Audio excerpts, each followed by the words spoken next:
अस्सलामु अलैकुम वरहमतुल्लाहि वबरकातुहू।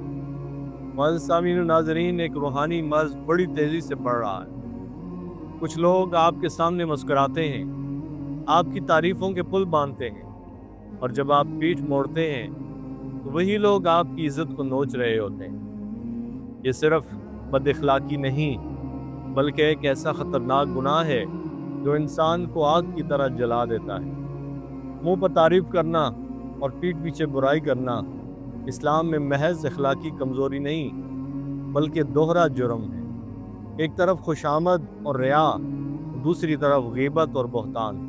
रसूलुल्लाह सल्लल्लाहु अलैहि वसल्लम के इरशाद पाक का मफ़हूम, फरमाया, क्या तुम जानते हो ग़ीबत क्या है?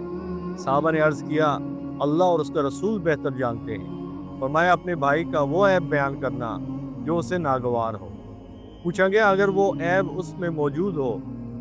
फरमाया, तब तुमने उसकी ग़ीबत की, और अगर मौजूद ना हो तो बहतान बांधा। ज़रा तसव्वुर कीजिए, ज़ुबान पर शहद और दिल में ज़हर। ऐसे लोग ज़ुबान से वो कहते हैं जो दिल में नहीं होता। फिर क़यामत का वो होलनाक मंज़र याद रखें जिसके बारे में नबी अकरम सल्लल्लाहु अलैहि वसल्लम ने फरमाया, मुफ़लिस वो नहीं जिसके पास माल ना हो, बल्कि मुफ़लिस वो है जो क़यामत के दिन नमाज, रोज़ा, ज़कात लेकर आए, मगर उसने किसी को गाली दी, किसी पर बहतान बांधा, किसी की ग़ीबत की, तो उसकी नेकियां लोगों में बांट दी जाएंगी।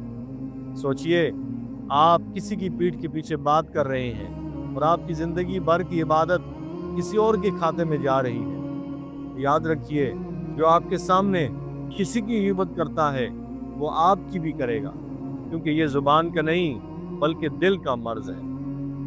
अगर किसी में खूबी है तो उसके सामने तारीफ़ करें, और अगर खामी है तो तन्हाई में खैरखाई से बात करें।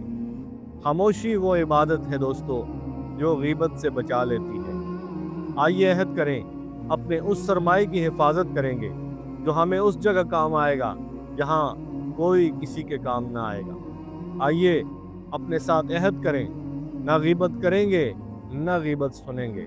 वो ग़ीबत कर रहा हो उसे खैरखाई के जज्बे से खामोश करवाएंगे। इस दुआ के साथ कि या अल्लाह हमारी ज़ुबानों को पाक फरमा, हमारे दिलों को साफ फरमा, और हमें दूसरों की इज़्ज़तों की हिफाजत करने की तौफीक नसीब फरमा।